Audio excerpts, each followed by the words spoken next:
Hey guys, Bob Geary here, Ancient Reproductions. Feeding post number 2. I know I'm going to sound like an old ogre about this, but I really believe strongly, and this is a concept that is from, that I just picked up, or a statement that I picked up in working with plants, is, in the plant industry, which is you got to measure it to manage it.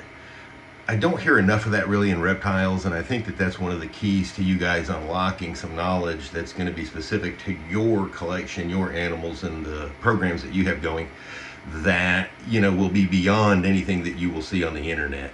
If you can't tell the difference, if you can't look at a rat and get, within a very small amount of grams, there is no way that you are then going to feed your snake, record those food items, and then be able to compute gain or difference and understand it, and your effort is not going to be cashed in on. So you're doing all that effort to feed. You're feeding, you're cleaning, you're growing, but you're doing it. A lot of people do it kind of blind, and I get that. Everybody's busy. It's very difficult to do all this. It's tedious. But what I would suggest is, if you actually just pick a snake, take a couple of snakes. I think you should take, if you are intent on production, that you take one of each sex at least, maybe as a baby. Doesn't really matter. If you are going to either experience, if your animal is going to experience a weight change, which means that you then have to overcome that with a weight gain, or maybe even a weight loss, weighing the rodents and relating that to the weight of the snake or the reptile will be key in understanding what you're doing. And it's very difficult just to take a cursory pass at it, right? I'm very good with looking at measurements and weights of snakes, but the scale is always a moment of clarity for me. And recently I embraced my gram scale again, as I just wanted to be that on point with some of my measurements to make sure that my perception was on point. So anyway, you got to measure it to manage it. And what I'm really talking about is weigh your snake, weigh X amount of food items, weigh the weight of the snake after a certain amount of time, and relate that to the amount of food that you put in, right? Okay, so you can do that once you start collecting that data. If you start and continue that, you can look back 6 months, you can look back, you can essentially look at depending on how much you weigh the snake, you can essentially parse out seasons of the year to see how your snake is gaining weight in relation to what you're feeding it, right? And so, a lot of numbers, a lot of concept, but that's how I do it. And then you can actually adjust your food items. Now, just the weight of the food item is nowhere near the only thing that you can adjust in a diet. The timing, the frequency, the time of year, the age of the animal, those all are going to impact the retention of body weight, weight gain, weight loss. All that is very, very flexible. Don't, attempt to compare the numbers from your 2-year-old to a 7-year-old. It's not comparable.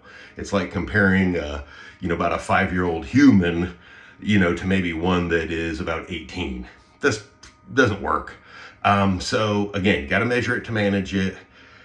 Do an experiment. If you don't do this already, weigh your snake. Now is a great time of year. Feed for 3 months. I would give it probably 3 months, weighing your food items, and calculate how much you fed.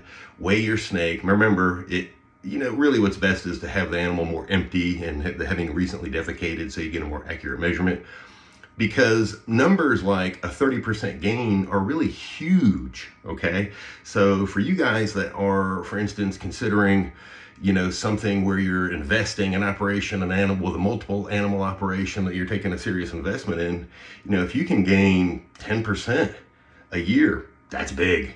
And I don't mean total weight gain, but let's say total size of your adults over the course of a year, for instance, in females, that could then equal additional production. Even if it's a fraction of an egg, if you have 100 snakes, just for math, that are all gaining, quote, this is how I would do it, maybe a third of an egg, enough body weight to do a third of an egg, you just added 33 eggs to your haul that year.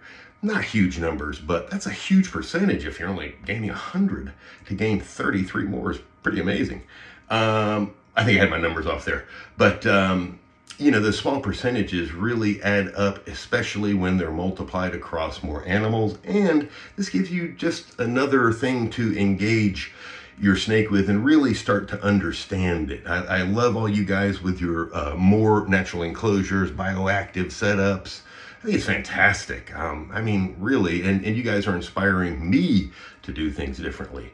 But again, on the food, you got to measure it to manage it. Just do a small experiment. I think even for you experienced keepers, if you get that scale, start weighing those items again, weigh the animals, I think you might find some revelations, and that information is the best.